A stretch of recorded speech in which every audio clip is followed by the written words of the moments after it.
Hello बच्चों, कैसे हो आप सभी? बढ़िया, अच्छे खासे तरीके से हो ना? हाँ भाई, तो देखो लास्ट वाला वीडियो जो हमने देखा है ना 14.01 था। ऑलराइट, तो चैप्टर चालू हो चुका है परमाणु, है ना? पढ़ा है नहीं पढ़ा है परमाणु के बारे में? मैंने आपको बोला था आप लगातार 9वीं से लेकर के 12वीं तक परमाणु तो पढ़ोगे ही पढ़ोगे। 9 से लेकर के आपने 11 तक पढ़ा है, 12th में फिजिक्स में और पढ़ना पड़ेगा परमाणु। ठीक है, बेसिक नॉलेज लास्ट वीडियो में मैंने आपको दिया था। उम्मीद करता हूँ आपको कुछ बातें समझ में आई भी होंगी। हमने रदरफोर्ड का एक्सपेरिमेंट लास्ट टाइम में डिस्कस किया था, जो कि एक अच्छा एक्सपेरिमेंट है। रदरफोर्ड का मॉडल भी हमने डिस्कस किया था। हाँ, लास्ट वीडियो में मैंने बोल करके आपको नोट्स लिखाने की कोशिश की थी। मुझे पता नहीं कितने जने लिखते हैं, लेकिन मैंने कोशिश की थी कि आपको समझ में आए। चलिए, आज रदरफोर्ड के मॉडल से ही हम काम करेंगे और बोर के मॉडल तक पहुंचने की कोशिश करेंगे।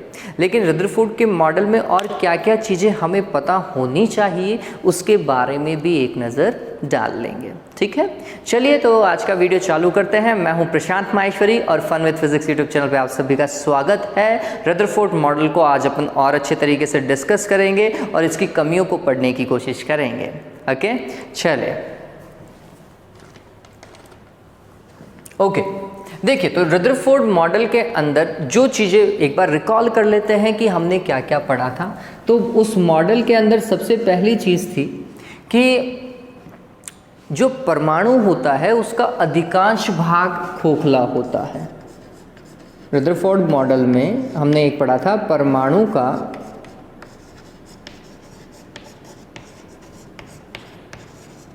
अधिकांश भाग क्या होता है बच्चों? खोखला होता है। क्यों खोखला होता है? क्योंकि अधिकांश अल्फा पार्टिकल जो हैं वो बिना विचलित हुए, बिना डेविएट हुए सीधे ही गुजर जाते हैं। किससे? सोने की पन्नी से, गोल्ड फॉइल से। फिर दूसरा, परमाणु का जो समस्त द्रव्यमान और धनात्मक आवेश है वो हर जगह वितरित नहीं रहता बच्चों। वो कहाँ होता है? नाभिक में केंद्रित रहता है। मतलब परमाणु के भीतर एक सूक्ष्म स्थान पर केंद्रित होता है। तो हम लिख सकते हैं कि समस्त धनावेश, मैं सिर्फ शॉर्ट नोट बता रहा हूँ, समस्त धनावेश तथा द्रव्यमान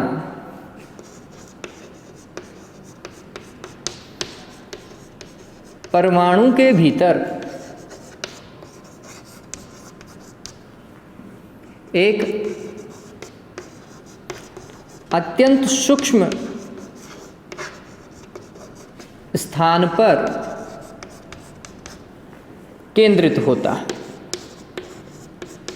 ठीक है, केंद्रित होता है,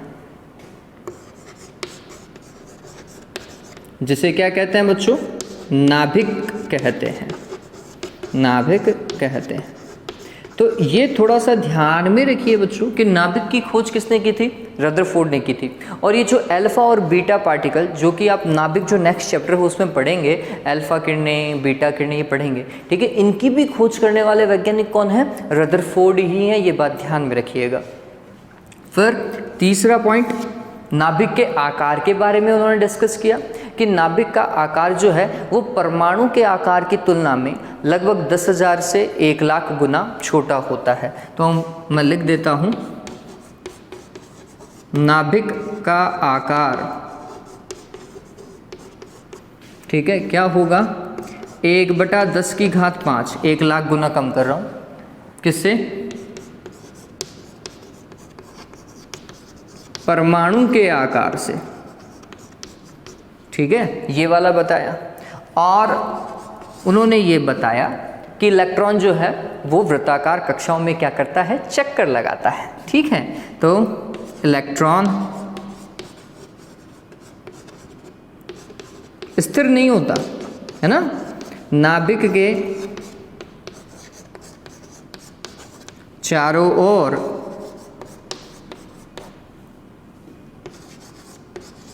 वृत्ताकार कक्षाओं में क्या करता है? चक्कर लगाता है। ये किसने बताया? रदरफोर्ड ने अपने मॉडल में बताया। अब इस प्रयोग को जब हमने किया बच्चों, तो आपको याद हो मैंने आपको बोला था कि एक ग्राफ बनाएंगे किसके बीच में, हम बोलेंगे प्रकीर्णित अल्फा कण और प्रकीर्णन कोण, है ना। जो अल्फा कण विचलित हुए अपने मार्ग से, उनके मध्य किसके साथ में, जितने कोण से वो विचलित हुए, है ना। ठीक है, तो ये कुछ ऐसा रिलेशनशिप है बच्चों, समझना इस चीज को। Number of alpha particles deviated, N theta का मतलब क्या है, जितने अल्फा पार्टिकल जो क्या हुए, विचलित हुए, बराबर है किसके बच्चों, सॉरी समानुपाती है 1/sin की पावर 4 θ/2। इसके आप कह सकते हैं कॉसेक की पावर 4 θ/2 के। ठीक है, थीटा क्या है, जिस कोण से वो विचलित हुए वो। आप कह सकते हैं कि संख्या बहुत ज़्यादा है जब विचलन बहुत कम था। ठीक है, जब थीटा का मान बहुत कम होगा तब एन का मान बहुत ज़्यादा होगा। कैसे, देखो मैं बता देता हूँ। जैसे आप समझिए साइन 0 का मान कितना होता है बच्चों, 0 होता है, और साइन 90 का मान, समझना इस चीज़ को, साइन 90 का मान कितना होता है, 1 होता है, जो मैक्सिमम है साइन में। तो हम बोल रहे हैं कि अगर कोण कम है, जैसे अगर मैं लिखूँ साइन 1 या 2 डिग्री, ठीक है, तो इसका मान कितना होगा, बहुत कम होगा, 0 के सन्निकट होगा, कुछ ऐसा कुछ ऐसा एग्जाम्पल। ठीक है, अगर ये मान कम हो गया, नीचे वाला मान अगर कम हो गया बच्चों, तो फिर टोटल मान 1/, में आ गया। तो अगर मैं 1/0001 भी लिखता हूँ तो फिर ये मान कितना हो गया, 1000 हो गया मेरे हिसाब से ऊपर जाते ही। तो ठीक है, तो हम बोलते हैं कि जब विचलन कोण का मान बहुत कम था, मतलब अल्फा परमाणु विचलित ही नहीं हुआ, सॉरी अल्फा कण विचलित ही नहीं हुआ, तो फिर ऐसे अल्फा कणों की संख्या क्या थी, ज़्यादा थी। ठीक है, और जब विचलन का मान बहुत ज़्यादा 90 या 90 से ज़्यादा, ठीक है, तो फिर उस केस में साइन का मान 1 हो जाएगा, साइन का मान 1 हो जाएगा तो एन थीटा का मान भी लगभग कितना है, 1 हो जाएगा। ठीक है, तो आपको देखने को मिलेगा कि जब थीटा का मान कम था, विचलन कोण कम था, तब उन नाभिकों की संख्या, अल्फा नाभिकों की हीलियम नाभिकों की संख्या या फिर अल्फा कणों की संख्या क्या थी, बहुत ज़्यादा थी। ये ध्यान में रखिए। ठीक है, और वैसे भी मैंने आपको बताया बच्चों, ये अगर एग्जाम्पल भी अपन समझते हैं,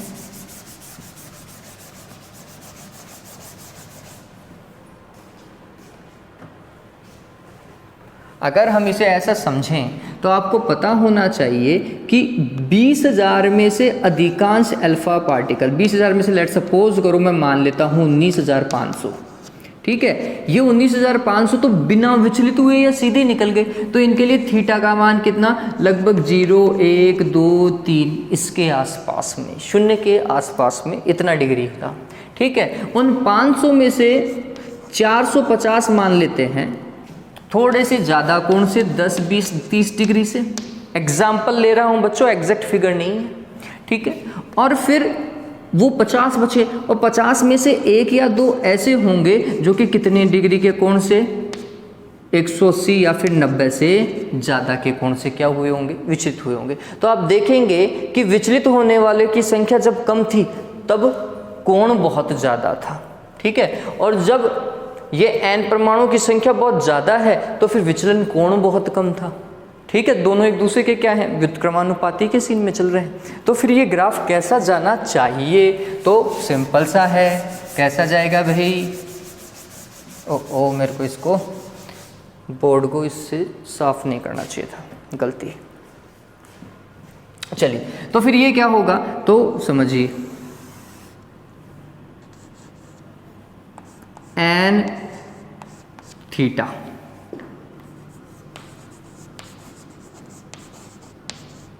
प्रकीर्णित अल्फा कणों की क्या बच्चों, संख्या, और इस तरफ थीटा प्रकीर्णित कोण, जिस कोण से वो विचलित हुए। तो आप कह सकते हैं वो 0 से यहाँ पर क्या होगा, शायद 180 डिग्री होगा, है ना। तो 180 डिग्री से विचलित होने वाले अल्फा कणों की संख्या बहुत कम थी, तो हमने बोला कि ये तो लगभग शून्य के निकट है। जबकि बहुत कम कोण से विचलित होने वाले अल्फा कणों की संख्या बहुत ज़्यादा थी। और आप देखेंगे कि n और थीटा के बीच में इन्वर्सली प्रोपोर्शनल वाला सीन चल रहा है, तो फिर ये ग्राफ कैसा जाएगा, ऐसा। ठीक है, इस तरीके से आप देखेंगे कि जैसे जैसे विचलन कोण बढ़ता जाएगा अल्फा कोणों की संख्या क्या होती जाएगी, कम होती जाएगी। तो हमें इस ग्राफ से पता चलता है कि अधिक कोण से विचलित होने वाले अल्फा कोणों की संख्या क्या है, बहुत कम है प्रैक्टिकली। ठीक है, ये बात ध्यान में रख लीजिएगा, ये ग्राफ ध्यान में रखो और ये रिलेशनशिप ध्यान में रखो बच्चों। ये किसने बताया था, ये रदरफोर्ड ने अपने प्रैक्टिकलों से इस चीज़ को प्रूव किया था। तो ये रदरफोर्ड का प्रैक्टिकल प्रूव्ड फॉर्मेट आप मान सकते हैं। जल्दी से उतारे इस चीज़ को, ये वाली चीज़ इंपॉर्टेंट है, सीबीएसई में कई बार पूछी जाती है, आरबीएसई में भी ये चीज़ पूछी गई है बहुत बार। जल्दी से इस ग्राफ को उतार लीजिए बच्चों, इंपॉर्टेंट ग्राफ है। ओके, अब इसके बाद में नेक्स्ट पार्ट,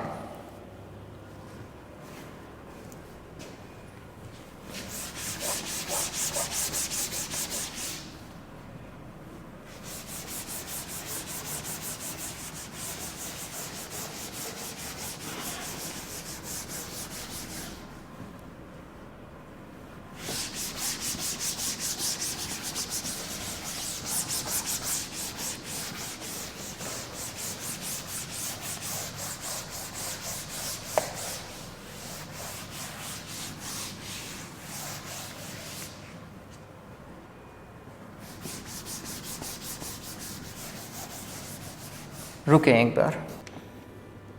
हाँ भाई देखें, तो वो एक ग्राफ था वहाँ पर। एक और चीज़ है बच्चों इसी प्रैक्टिकल के अंदर, मतलब अल्फा पार्टिकल स्कैटरिंग एक्सपेरिमेंट के अंदर, यहाँ पर एक और पॉइंट आता है बच्चों,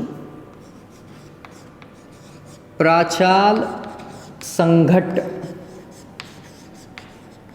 हालांकि ये सीबीएसई का पार्ट है, आरबीएसई की बुक में नहीं दिया हुआ है, लेकिन इम्पॉर्टेंट पॉइंट है प्रचाल संघट्ट। इसे बोलते हैं इंग्लिश के अंदर इम्पैक्ट पैरामीटर। इम्पैक्ट पैरामीटर, अब ये क्या चीज़ है वो समझिए। देखिए मैं वो डायग्राम बना देता हूँ।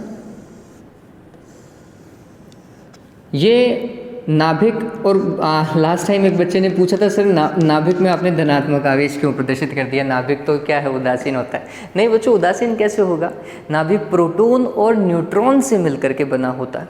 न्यूट्रॉन उदासीन है, ठीक बात है, लेकिन प्रोटॉन तो धनावेशित है, तो प्रोटॉन के धनावेश के कारण नाभिक कैसा होगा बच्चों, धनावेशित होगा। ठीक है, चलिए, और इसके चारों ओर क्या है, बहुत सारे इलेक्ट्रॉन जो हैं वो वृत्ताकार कक्षाओं में चक्कर लगा रहे हैं, ये रदरफोर्ड ने कहा था। ठीक है, ऐसा शेल बना देते हैं। ठीक, अब क्या हो रहा है वो समझिए। आपको पता चलेगा कि एक अल्फा पार्टिकल नाभिक के पास में पहुंचता है और वापस से लौट करके आ जाता है। ठीक है, बिल्कुल सीधे में जाता है और वापस लौट करके आ जाता है। और कुछ अल्फा पार्टिकल बिना विचलित हुए ही सीधे निकल जाते हैं, है ना, निकलते हैं नहीं निकलते हैं। कुछ अल्फा पार्टिकल जो हैं वो उनका विचलन देखने को मिलता है, ऐसा मिलता है नहीं मिलता है। ठीक है, चलिए, तो यहाँ पर अब ये समझने लायक बात है बच्चों, इस अल्फा पार्टिकल को जो यहाँ से गया था उसे जाना तो सीधा चाहिए था, लेकिन वो विचलित हुआ। क्यों विचलित हुआ, क्योंकि नाभिक का धनात्मक आवेश, अल्फा कण के धनात्मक आवेश, इन दोनों के मध्य क्या लगता है, प्रतिकर्षण बल लगता है। जो प्रतिकर्षण बल जब प्रभावी हो जाता है तो फिर अल्फा पार्टिकल अपनी गति की दिशा को चेंज कर देता है। ठीक है, तो इस कारण उसने अपनी गति की दिशा में कितना परिवर्तन किया, वो कोण विचलन कोण होता है, उसे हम थीटा बोलते हैं। ये वाला कोण थीटा है। ठीक है, जब हम इस वाले के लिए बात करते हैं ना, इस वाले के लिए, तो इसके लिए थीटा का मान कितना होगा, तो समझिए, इसको जाना तो चाहिए था ऐसा और वापस लौट करके आ गया, तो जाने की दिशा ये और वापस लौट के आने की दिशा ये, दोनों के मध्य का कोण कितना डिग्री बच्चों, 180 डिग्री। इसका विचलन सर्वाधिक है, जो अपने मार्ग पर पुनः लौट करके आता है ना, इसका विचलन कोण कितना है 180 डिग्री। बचे हुए का 180 तो बहुत कम होता है। ठीक है, तो आप यहाँ पर समझ में आ गया ये विचलन कोण क्या है। अब इसका प्रचाल संघट बी से क्या लेना देना है वो समझिए। तो हम बोलते हैं कि प्रचाल संघट की परिभाषा समझना बहुत इंपॉर्टेंट है। प्रचाल संघट क्या होता है, एक लंबवत दूरी है। क्या है बच्चों, ये लंबवत दूरी। अब ये लंबवत दूरी किसके बीच में है, तो वो थोड़े समझने लायक बात है। हम बोलते हैं कि अल्फा पार्टिकल जो चला यहाँ से ऐसा चला, तो इसके प्रारंभिक वेग की दिशा ये होगी, ऐसा ही चल रहा था, तुमने बोला इसके प्रारंभिक वेग की दिशा ये, ठीक है, ये प्रारंभिक वेग की दिशा है और ये विचलित हुआ ऐसा, तो इसके लिए प्रचाल थीटा का मान कितना होगा, तो हम बोलते हैं ये होगा, है ना। तो हम बोलते हैं अल्फा कण के प्रारंभिक वेग की दिशा, प्रारंभिक वेग की दिशा तो ये, तथा नाभिक के केंद्र के मध्य की ये जो लंबवत दूरी है ना बच्चों, इस लंबवत दूरी को क्या कहा जाता है, प्रचाल संघट कहा जाता है।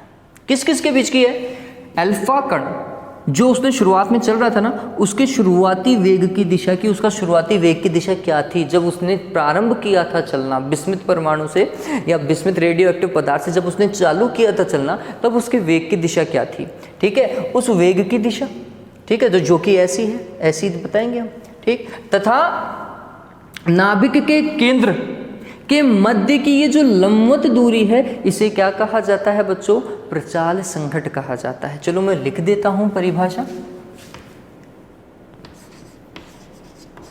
अल्फा कण के प्रारंभिक वेग की दिशा तथा नाभिक के केंद्र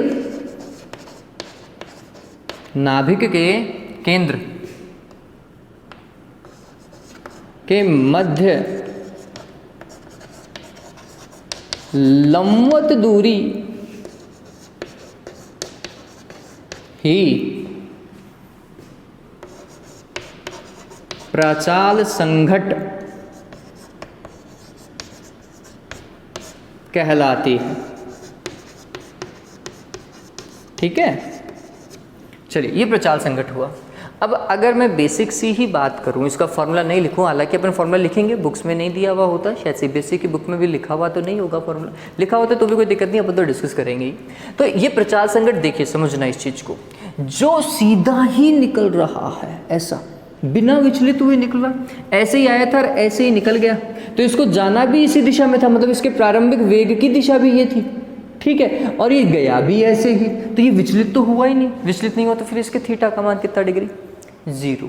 कब 0, तो आप गौर करोगे इसके लिए b का मान ये हुआ क्या बच्चों, इतना, बहुत ज्यादा, ठीक है। जब b का मान बहुत ज्यादा होता है बच्चों, तब थीटा का मान क्या होता है, लगभग 0 के निकट होता है। ध्यान में रखें, हम बोलते हैं कि जब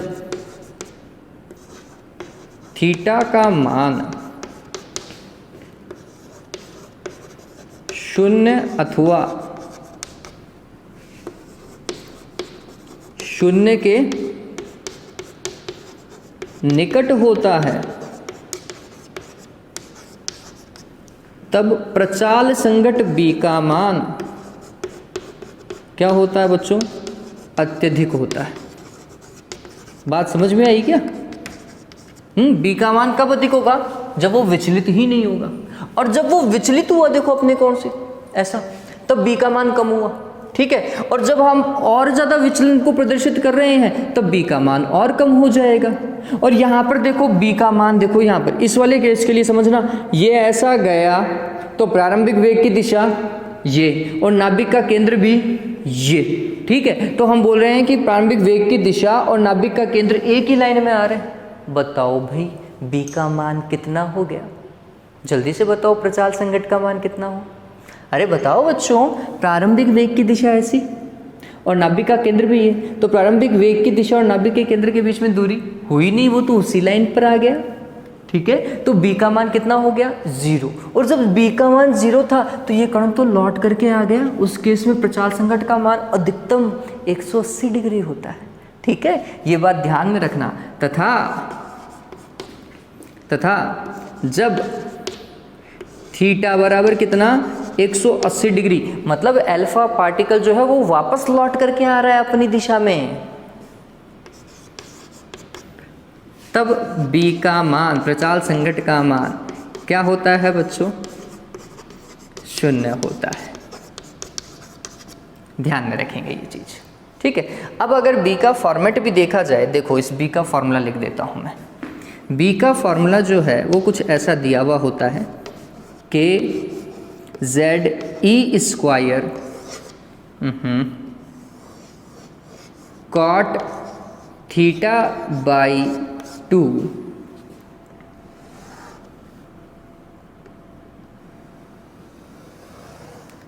डिवाइडेड बाय काइनेटिक एनर्जी, मतलब ½ mv²। ठीक है, इसे और अगर मैं लिखूँ तो k की जगह आप ऐसा भी लिख सकते हैं, क्या भाई 1/4πε0, ऐसा भी आप लिख सकते हो, और यहाँ पर काइनेटिक एनर्जी आप लिख सकते हैं। ठीक है, आप गौर करेंगे, हमें सिर्फ इतना गौर करना है कि b is proportional to cot theta by 2। ठीक है ये बात, ठीक। अब इसका मतलब समझिए, अगर मेरे को प्रूव करना हो कि जब b 0 होता है तो थीटा का मान 180 डिग्री होता है, तो मैं कैसे प्रूव करूंगा, ये उतार लीजिएगा। आपको अगर वो याद नहीं रहे तो आप ये उतार लीजिएगा। ठीक है, तो समझिए,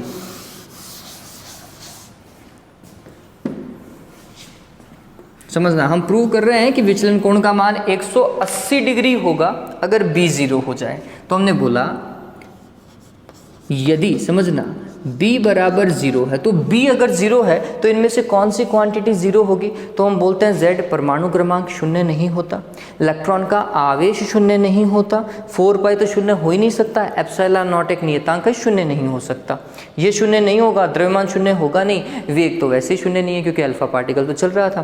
ठीक है, और चलिए, तो हम ये सारी चीज़ों को जब हम डिस्कस करते हैं तो इनमें से कोई चीज़ 0 नहीं है, तो फिर कौन 0 है भाई, cot थीटा बाई 2 0 है। ठीक, तो हमने बोला तब कौन 0 होगा, cot थीटा बाई 2 0 होगा। ठीक है ये बात, cot थीटा बाई 2 0, मतलब cot थीटा कब 0 होता है बताओ भाई, cot में कब 0 होता है, तो हम बोलते हैं जब cot का मान 90 डिग्री पे जाता है ना, तब उसका मान कितना आता है, 0 आता है। इसका मतलब ये जो अंदर वाला कोण है, इस अंदर वाले कोण का मान कितना होना चाहिए, 0। अतः अंदर वाला कोण कितना है, थीटा बाई 2, इसका मान कितना होना चाहिए, 90 डिग्री। सॉरी मैं गलत बोल गया शायद लास्ट टाइम, है ना। तो फिर ये अंदर वाला कोण का मान अगर 90 होगा तभी तो cot 90 का मान कितना होता है, 0 होता है, ये हमें पता है। ठीक है, तो फिर थीटा का मान कितना हो गया, हुआ नहीं हुआ, 180 डिग्री, डन है। ठीक है, तो ये हमने प्रूव किया किससे, प्रचाल संघट से, कि जब प्रचाल संघट का मान 0 होता है उस स्थिति में इस फॉर्मेट को यूज करते हुए हमें पता चलता है कि विचलन कोण का मान अधिकतम और 180 डिग्री होता है। बात समझ में आई है? चलिए, तो विचलन कोण पता चल गया कैसे है, तो हम बोलते हैं विचलन कोण जिस वेग की दिशा में वो जा रहा है और अंतिम वेग की दिशा, इन दोनों के बीच का जो कोण होता है वो विचलन कोण होता है। और प्रारंभिक वेग की दिशा और नाभिक, इन दोनों के बीच का ये जो गैप होता है ना, प्रारंभिक वेग की दिशा ये और नाभिक का केंद्र, इन दोनों के बीच की जो ये गैप होता है, लंबवत गैप जो होता है, उसे हम क्या बोलते हैं, प्रचाल संघट बोलते हैं। ठीक है, एग्जाम में बच्चों पूछा जाता है, आप बहुत बार देखेंगे सीबीएसई के, अगर आप पुराने पेपर्स देखेंगे ना, या फिर किसी भी अदर बोर्ड एग्जाम में आप देखेंगे ना, तो पूछता है कि जब विचलन कोण का मान 180 डिग्री होता है तो प्रचाल संघट का मान कितना होगा, 0। या फिर ऐसा भी पूछता है कि जब प्रचाल संघट का मान 0 है तो फिर विचलन कोण का मान कितना होगा, 180 डिग्री। ठीक है, ये आपको लिखना पड़ता है, वहाँ पे डायरेक्ट ही लिखना है ना, वहाँ पे डायरेक्ट फार्मूला लिखने की कोई आवश्यकता नहीं, ये तो सिर्फ मैं समझा रहा था इसलिए मैंने फार्मूला लिख दिया। ठीक है, समझ में आया प्रचाल संघट क्या है, एक अच्छा पॉइंट है बच्चों, ये बहुत अच्छा पॉइंट है, डन हुआ। चलिए, तो उम्मीद करता हूँ आप उतार लेंगे। जल्दी से उतारें इसे एक बार के लिए। मेक इट फास्ट बच्चों, जल्दी से उतारो।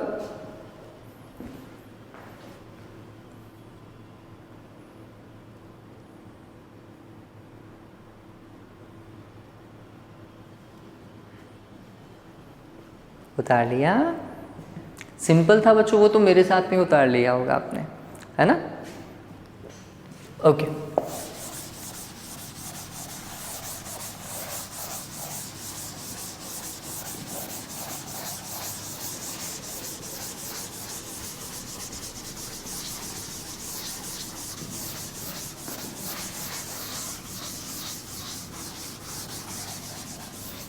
अब इसके बाद में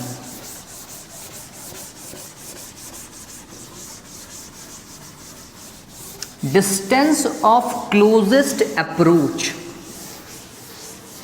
डिस्टेंस ऑफ क्लोजेस्ट अप्रोच, और आप कह सकते हैं size of nucleus, almost the size of nucleus. अब ये थोड़ा सा अंग्रेजी में हो गया, समझिए क्या चीज है वो समझते हैं एक बार के लिए। देखो,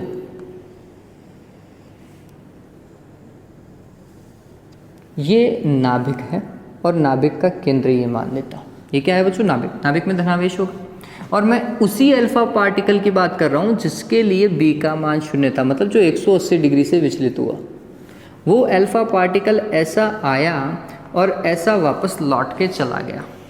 वो इस नाभिक से लगभग बहुत पास पहुंच गया होगा, और उस केस में विचलन कोण बहुत ज़्यादा हुआ, प्रतिकर्षण बहुत ज़्यादा हुआ, तो वापस से नाभिक ने उसको एक लात मारी और वापस से भेज दिया।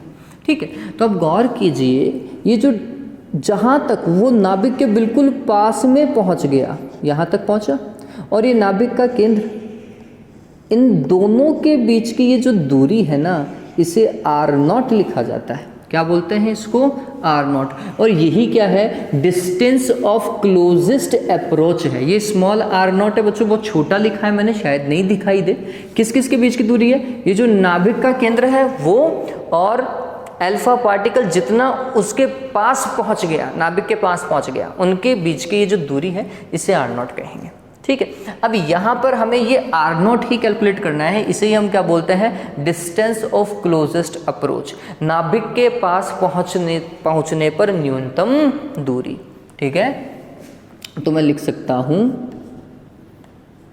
ऐसा भी लिख सकता हूँ कि नाभिक की त्रिज्या भी आप कह सकते हैं, ये लगभग नाभिक की क्या होगी? त्रिज्या होगी, लगभग के अंदर। ठीक है, या नाभिक के पास पहुंचने की अधिकतम दूरी, कि कितना आप नाभिक के पास में पहुंच पाओगे, क्लोज पहुंच पाओगे नाभिक के। चलिए, अब ये क्या चीज़ है? मैंने अधिकतम बोला क्या? न्यूनतम दूरी, नाभिक के पास में पहुंचने की न्यूनतम दूरी होगी। चलिए, अब ये कैसे हम कैलकुलेट करेंगे? बहुत सिंपल सा है।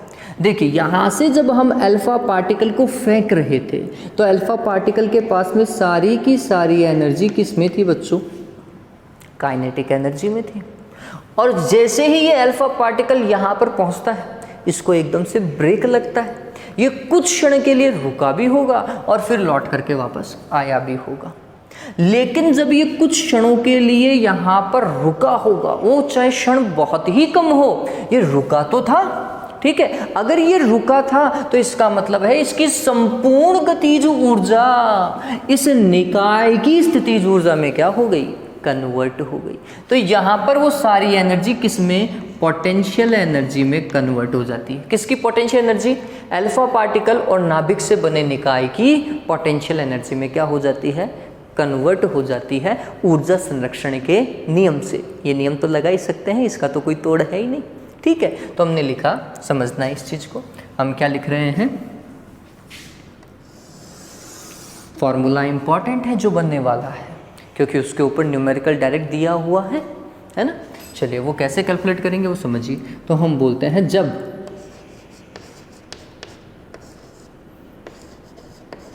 अल्फा कण को, परमाणु लिख देता हूं, अब वो परमाणु कुछ भी हो सकता है, वो सोने का हो सकता था, वो कॉपर का हो सकता था। प्रयोग में हमने सोना यूज किया है, आप अदर मेटल के लिए भी काम कर सकते हैं। ठीक है, तो अल्फा कण को परमाणु की ओर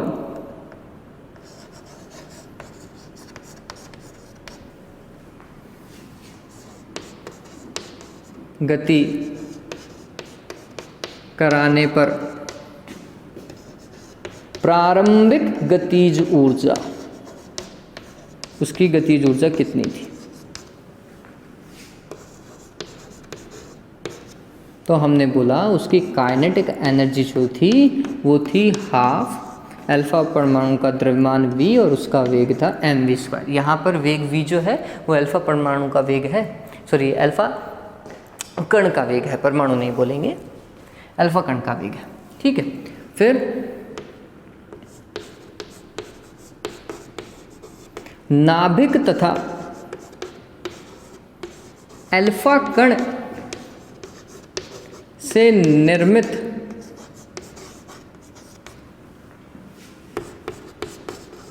निकाय की क्या बच्चों? स्थितिज ऊर्जा जब दोनों के मध्य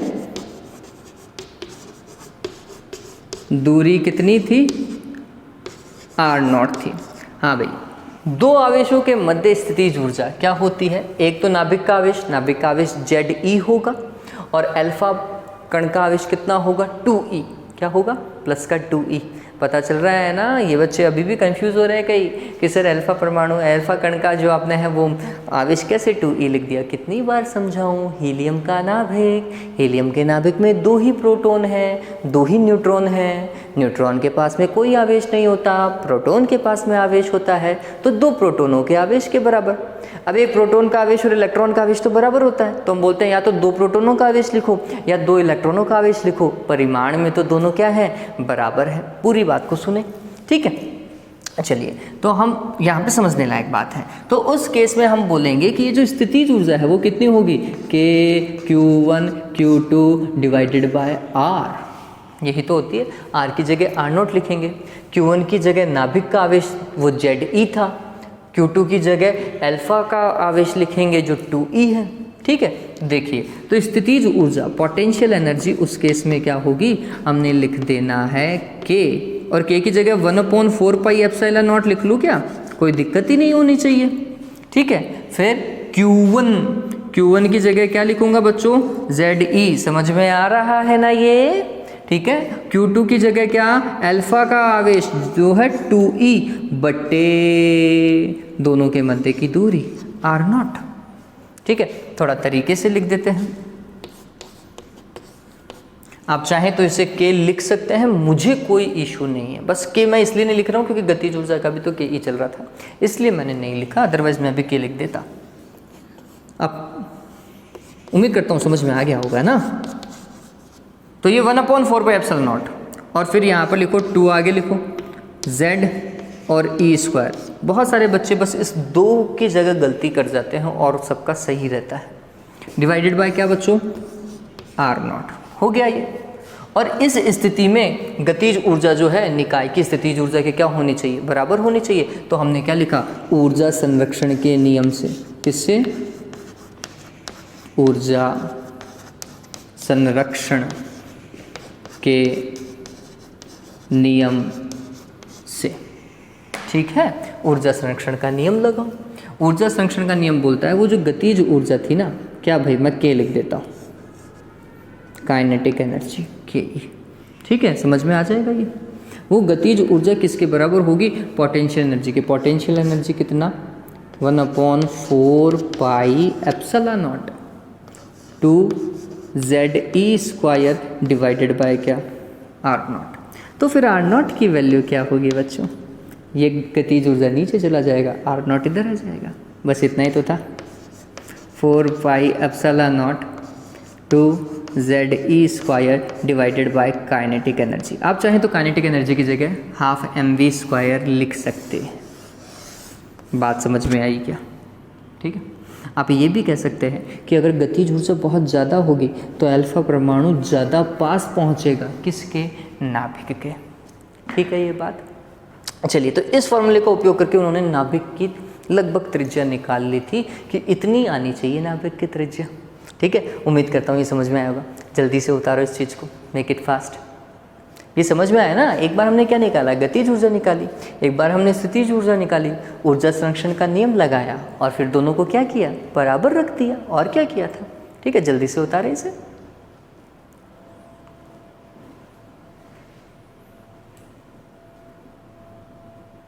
बच्चों समझ में आ रहा है ना?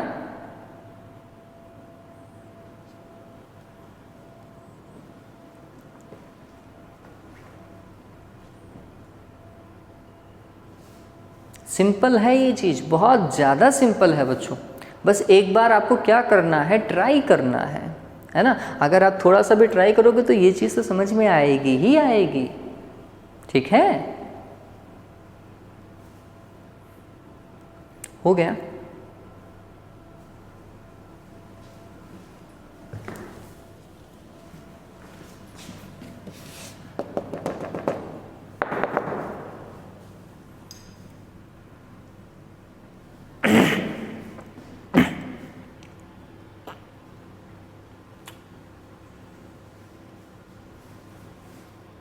हाँ भाई, मैं मिटा रहा हूँ इसे।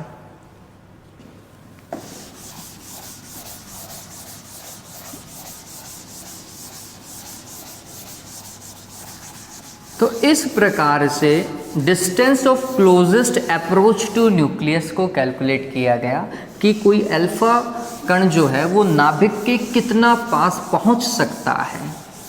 निकटतम पहुंच की दूरी हिंदी में आप क्या लिख सकते हैं, और नाभिक से निकटतम पहुंच की दूरी, आप ऐसा इसे लिख सकते हैं। ओके, चलिए, तो ये हुआ हमारा डन। क्या भाई?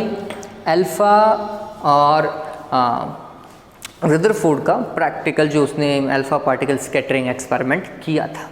ठीक है, अब इसके बाद में अगर कोई परमाणु मॉडल हमने पढ़ा है तो फिर उसके अंदर कुछ कमियां होंगी, तभी जाके तो बोर ने कुछ काम किया होगा। देखिए, यहाँ पर भी कुछ कमियां थी। क्या कमियां हैं? देखो, उसने जो बताया ना वो बिल्कुल सही बात है, उसमें कहीं कोई कमी नहीं है, लेकिन उसके एक्सप्लेनेशन के अंदर उन्होंने छोटे छोटे से पॉइंट पकड़ लिए कि ये चीज़ कैसे होगी।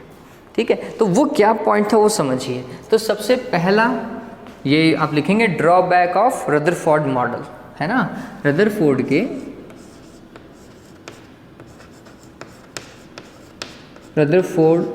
मॉडल या परमाणु मॉडल की कमियां, क्या कमियां थी? तो सबसे पहली कमी ये देखो, ये मेरे हिसाब से आप सभी को पता है, ऐसे वो डायग्राम याद आता होगा। इलेक्ट्रॉन ऐसा चक्कर घूमता घूमता घूमता नाभिक में गिर जाना चाहिए, ऐसा वाला सभी को याद रहता है। ठीक है, परमाणु का स्थायित्व, परमाणु का स्थायित्व, परमाणु के स्थायित्व को समझाने में ये असफल रहा था मॉडल। देखिए क्या है वो समझिए। रदरफोर्ड ने बोला कि अगर नाभिक है और नाभिक के चारों ओर इलेक्ट्रॉन क्या लगा रहा है, चक्कर लगा रहा है। ठीक है, क्यों चक्कर लगा रहा है? तो हम बोलते हैं नाभिक के पास में धनावेश, इलेक्ट्रॉन के पास में ऋणात्मक आवेश। ठीक है, तो चक्कर लगाएगा तो अभिकेंद्रीय बल लग रहा है, अभिकेंद्रीय बल के कारण क्या होगा, इसकी गति त्वरित होगी। ठीक है, और हम जो इलेक्ट्रोमैकेनिक्स पढ़ते हैं, वैद्युत गतिकी जो हम पढ़ते हैं, वैद्युत गतिकी में ये साफ साफ शुरुआत की जाती है कि यदि कोई आवेश गतिमान है तो फिर वह ऊर्जा को क्या करता रहता है, विकृत करता रहता है, और उसकी ऊर्जा लगातार कम होती जाती है, तो उसकी गति में भी क्या आता है, परिवर्तन आता जाता है। ठीक है, तो ऐसे ही अगर इलेक्ट्रॉन त्वरित गति कर रहा है, ठीक है, तो एक त्वरित आवेश से ऊर्जा का उत्सर्जन जो है वो क्या होना चाहिए, लगातार होना चाहिए। और अगर ऊर्जा का उत्सर्जन वो लगातार करेगा तो फिर वो गतिमान आवेश का जो वृत्तीय पथ है उसकी त्रिज्या लगातार क्या होती जाएगी, कम होती जाएगी, और उसे वृत्तीय पथ की त्रिज्या कम होने से अंत में वो इलेक्ट्रॉन किस में गिर जाना चाहिए, नाभिक में गिर जाना चाहिए। वापस से समझिए, चूंकि इलेक्ट्रॉन क्या कर रहा है, चक्कर लगा रहा है, चक्कर लगाएगा तो उसकी ऊर्जा में ह्रास होना चाहिए था। अरे सीधी सी बात है, अगर आप दौड़ोगे दौड़ोगे दौड़ोगे तो दौड़ते हुए व्यक्ति की तो ऊर्जा कम होगी ही होगी। ऊर्जा कम होगी तो फिर उसकी गति कम हो जाएगी, गति कम हो जाएगी तो वो अंत में जाके रुकेगा भी कहीं जा कर के। या फिर आप किसी सर्किल के पास में घूमो, है ना, साइकिल लेकर के, तो एक बार आप साइकिल की स्पीड को बढ़ाओ, आप ऑटोमेटिकली दूर जाओगे सर्किल से। साइकिल की स्पीड को कम करोगे, सर्किल के पास आ जाओगे। ये बेसिक सा टर्मिनोलॉजी जो हमने 11th में पढ़ा था। ऐसा ही सेम ऐसा है कि अगर इलेक्ट्रॉन तेजी से घूम रहा है किसके चारों ओर, नाभिक के चारों ओर, तो इसकी ऊर्जा में क्या आनी चाहिए, कमी आनी चाहिए। ये क्या करना चाहिए, ऊर्जा का विकिरण करना चाहिए, विकिरित करना चाहिए, जिसके कारण इसके वृत्तीय पथ की त्रिज्या में सतत कमी आनी चाहिए। और सतत कमी आने के पश्चात यह अंततः किस में गिर जाना चाहिए, नाभिक में गिर जाना चाहिए था। इसका मतलब ये है कि आफ्टर अ टाइम जितने भी इलेक्ट्रॉन जो परमाणु में उपस्थित हैं वो फिर नाभिक में कूद जाएंगे, नाभिक के अंदर गिर जाएंगे। तो इसका मतलब है इलेक्ट्रॉन का तो फिर अस्तित्व ही नहीं रहना चाहिए। इलेक्ट्रॉन का अस्तित्व ही नहीं रहा, इसका मतलब परमाणु कैसा हो गया, पहले बड़ा था अब छोटा हो गया। ऐसा ही हुआ, पता चले हमने 100 ग्राम सोना खरीदा और कुछ साल बाद में देखा तो 1 ग्राम रह गया।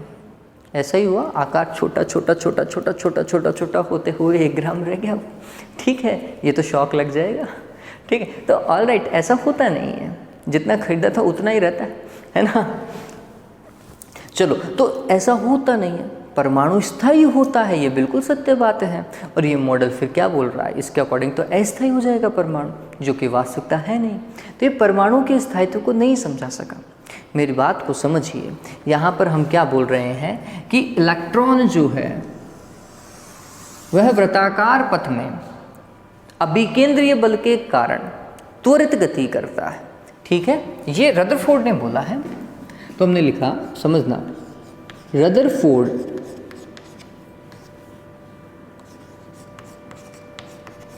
मॉडल के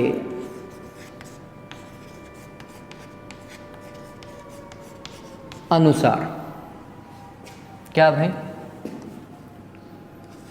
इलेक्ट्रॉन नाभिक के चारों ओर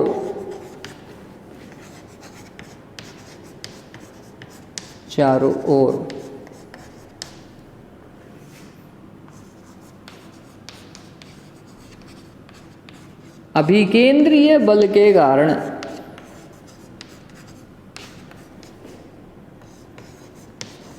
त्वरित गति करते हैं।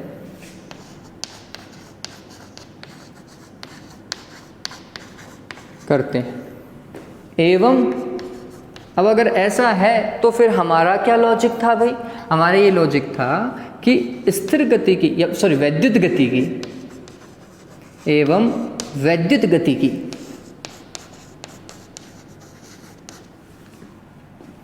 के अनुसार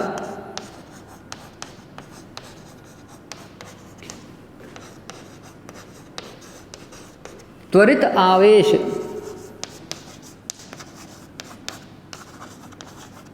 ऊर्जा उत्सर्जित करता है।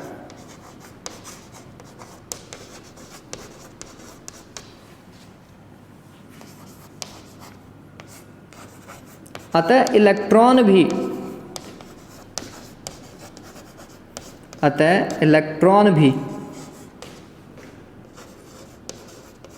ऊर्जा उत्सर्जित करेगा तथा उसके वृत्तीय पथ की त्रिज्या में कमी आएगी।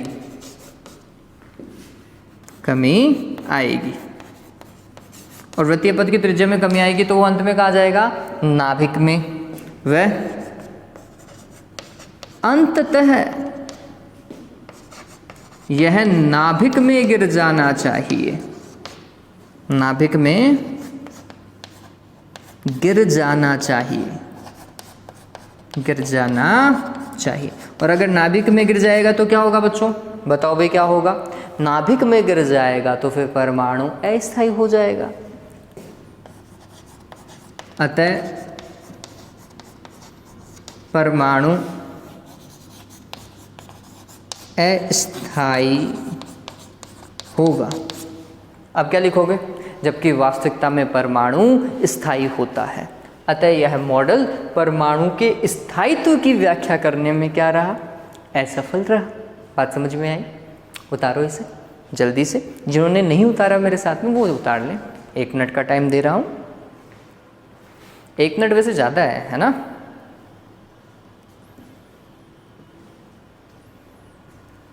हो चुका? 1 मिनट ज़्यादा था बच्चों।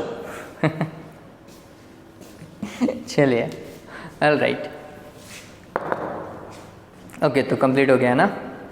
हाँ भाई, जिनको क्वेश्चन पूछने हैं बच्चों, जो टॉपिक कंटिन्यू में चल रहा है, आप मेरे से लगातार पूछे ना। वीडियो जब चल रहा होता है आप लगातार पूछे, कहाँ दिक्कत आ रही है, मैं भी उसी समय काम कर रहा होता हूँ। आप सवाल पूछते जाओ, मैं जवाब देता जाऊँगा। ठीक है, अरे ये समझ में आया? ओके, हाँ भाई, तो ये पहला पॉइंट था। दूसरा पॉइंट क्या होगा? दूसरा पॉइंट बच्चों फिक्स है, स्पेक्ट्रम। स्पेक्ट्रम की व्याख्या तो नहीं की किसी ने भी अच्छे से।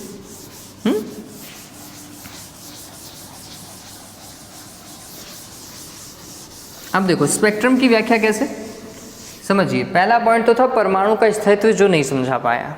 ठीक, दूसरा है स्पेक्ट्रम की व्याख्या।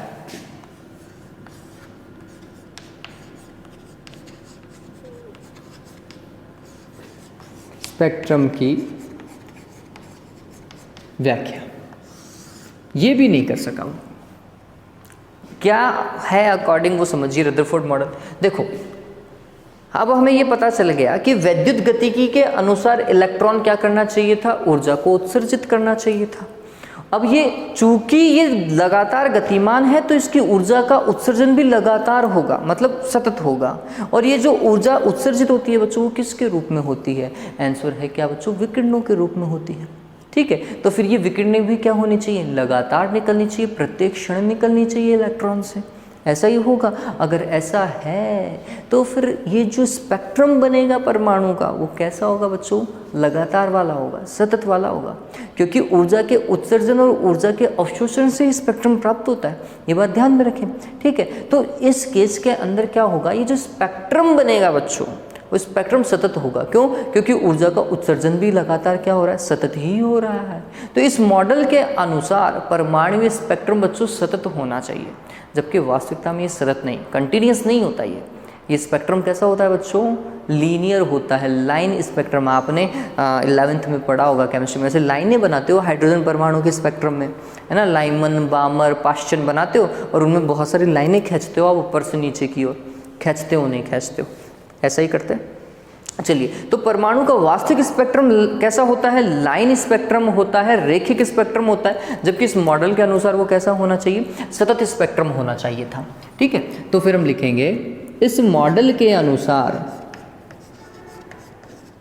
इस मॉडल के अनुसार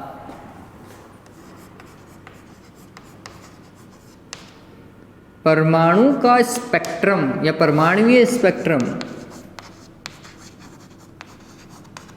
क्या होना चाहिए था? सतत होना चाहिए। ठीक है, जबकि वास्तविकता में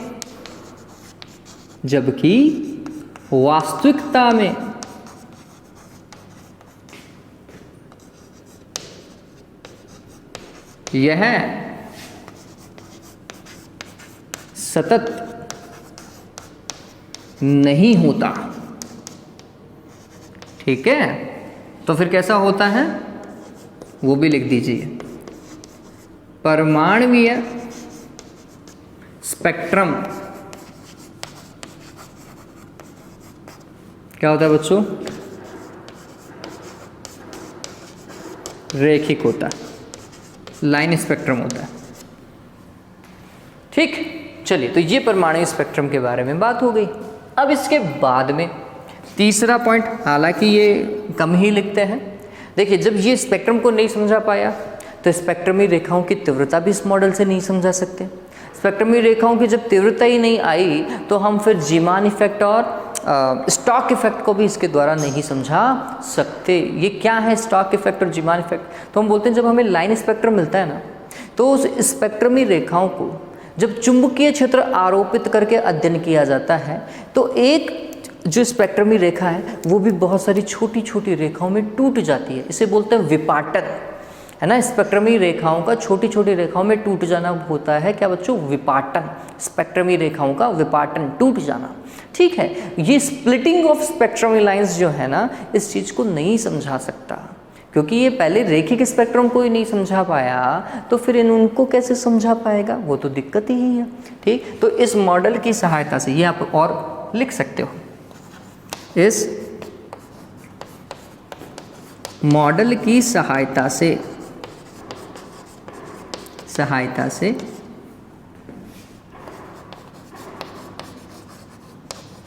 स्पेक्ट्रमी रेखाओं की तीव्रता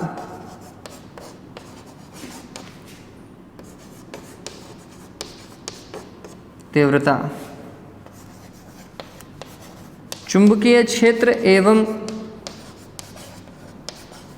विद्युत क्षेत्र में इनका विपाटन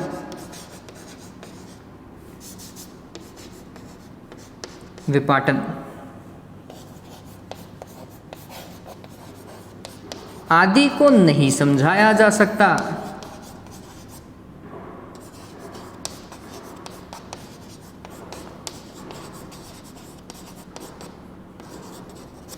ठीक है, और ये रदरफोर्ड मॉडल जो है देखा जाए उसकी कमियां भी क्या हो चुकी हैं, कंप्लीट हो चुकी हैं।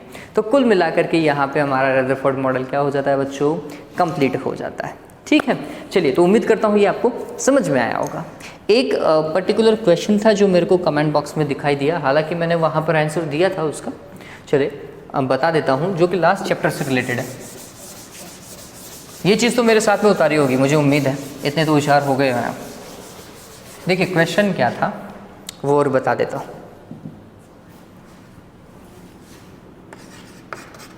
देखिए क्वेश्चन ऐसा था कि यदि इलेक्ट्रॉन तथा प्रोटॉन था या फिर अल्फा पार्टिकल था वो देख लीजिएगा, मैं अल्फा लिख लेता हूँ, उससे कोई फर्क नहीं पड़ेगा।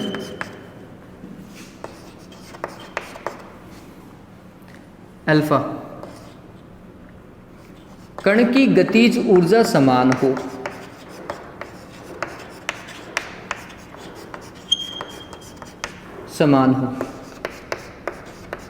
तो कणों से संबंधित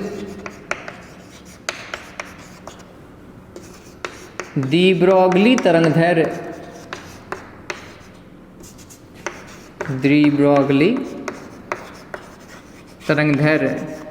का अनुपात क्या होगा। उस क्वेश्चन में शायद डी ब्रॉगली तरंगदैर्घ्य नहीं लिखा हुआ था, लेकिन ये डी ब्रॉगली तरंगदैर्घ्य से ही है इस क्वेश्चन तो। ठीक है, चलिए तो ये कैसे होगा, तो हमें तरंगदैर्घ्य का अनुपात चाहिए और तरंगदैर्घ्य का वो फॉर्मूला चूज करो जिसके अंदर गतिज ऊर्जा है। तरंगदैर्घ्य का वो फॉर्मेट चूज कीजिए जिसमें गतिज ऊर्जा है। मेरे हिसाब से समझ में आ गया होगा आपको कौन सा फॉर्मेट चूज करना है। देखिए तरंगदैर्घ्य, डी ब्रॉगली तरंगदैर्घ्य और गतिज ऊर्जा में संबंध कुछ ऐसा है, 2m और गतिज ऊर्जा को मैं E लिख देता हूँ। आप चाहें तो K लिख सकते हैं, कोई दिक्कत ही नहीं है। मैं यहाँ पे K लिख दूँ तो भी कोई फर्क थोड़ी पड़ेगा। ये तो रिप्रेजेंटेशन था कि हमने गतिज ऊर्जा को कैसे प्रदर्शित किया है। चलिए अब हमें बात करनी है किसकी, इलेक्ट्रॉन और अल्फा कण की गतिज ऊर्जा के लिए तरंगदैर्घ्य। तो हमने बोला इलेक्ट्रॉन की तरंगदैर्घ्य का फॉर्मेट देखो कितना होगा, h/√2 इलेक्ट्रॉन का द्रव्यमान और गतिज ऊर्जा, और दोनों की गतिज ऊर्जा तो समान है तो कोई दिक्कत ही नहीं है। अरे है ना बच्चों, या तो K लिखो या E लिखो, डिपेंड आपके ऊपर करता है। फिर अल्फा कण के लिए तरंगदैर्घ्य क्या होगी, h/√2m अल्फा, और यहाँ पर क्या होगा, गतिज ऊर्जा अल्फा कण की, ये तो समान थी। अब हमें इसका अनुपात निकालना है। अनुपात निकालेंगे तो फिर h से h क्या होगा, कैंसिल होगा, अंडर से अंडर रूट कैंसिल नहीं होता। ठीक है, मत काट देना रे होशियार की पूछड़ी हो। क्या होगा, तो ये जो नीचे था वो जाएगा ऊपर, तो ये जाएगा 2m अल्फा के डिवाइडेड बाय क्या होगा, 2m ऑफ इलेक्ट्रॉन इंटू के। कैंसिल कैंसिल, क्या आएगा, M alpha divided by M E. अब आपको द्रव्यमान पता है तो आगे सॉल्व कर लो। अल्फा का द्रव्यमान कितना होता है, 4 प्रोटोनों के द्रव्यमान के बराबर, मतलब 1.67 गुणा 10 की घात -27 बटे इलेक्ट्रॉन का द्रव्यमान कितना होता है, 9.1 गुणा 10 की घात -31। सॉल्व कर लीजिएगा, मैथमेटिक्स आपकी स्ट्रांग है ही, कंप्लीट कर लोगे। ठीक है, तो हो जाएगा मेरे हिसाब से तरंगदैर्घ्य का अनुपात आ जाएगा, ये हो जाएगा। तरीके से आप सवाल को कर सकते हैं, सवाल को पढ़ने की एक बार के लिए आवश्यकता है ना। अच्छे से तसल्ली से पढ़ो बच्चों, सवाल समझ में आएगा। कहाँ जाएगा भाई, ऑप्शन ही नहीं है उसके पास में, ऐसा कोई सवाल ही नहीं जो सॉल्व ना हो। बस हमें थोड़ा टाइम लग सकता है, ये ज़रूर है, तो बस थोड़ा सा टाइम दो उसे, वो सॉल्व होगा। ठीक है, ऑलराइट। तो उम्मीद करता हूँ आपको वीडियो अच्छे लग रहे होंगे। प्लीज़ वीडियो को एंड तक देखो बच्चों, क्योंकि मैं एंड में बताता रहता हूँ और आप वीडियो को शायद पहले ही कंप्लीट कर देते हैं, इस कारण चीज़ें छूट जाती हैं। ऐसे छोड़ोगे तो फिर फिजिक्स है बच्चों। मैं चलते चलते ही कुछ सारी चीज़ें ऐसे ही बता के चला जाता हूँ, उनको आप नोट डाउन नहीं करोगे तो फिर दिक्कत है। ठीक है, तो वीडियो को एंड तक देखो। चैनल को आप जैसा सपोर्ट कर रहे हैं वैसा सपोर्ट लगातार करते हुए रहें। इसको जितना हो सके उतना क्या कीजिए, शेयर कीजिए। अगर आपको पता है लाइव क्लास चल रही है, या फिर मैंने वैसे लाइव क्लास नहीं, ये अपन प्रीमियर पे चला रहे हैं, तो प्रीमियर क्लास चल रही है तो ये लाइव से ज़्यादा बेहतर है, क्योंकि मैं कमेंट बॉक्स में लगातार आपको रिप्लाई करता जाता हूँ। उस चीज़ का, हर एक चीज़ का मैंने रिप्लाई किया है अभी तक। ठीक है, तो आप उन चीज़ों को लगातार देखें जो चल रही हैं, वीडियो के ऊपर कॉन्सेंट्रेट करें कि सर क्या पढ़ा रहे हैं, उस चीज़ को एक बार के लिए नोट डाउन करो, आपको याद होगा, इसकी गारंटी लेता हूं बच्चों। ठीक है, चलो, हैव अ गुड डे बच्चों, टेक केयर।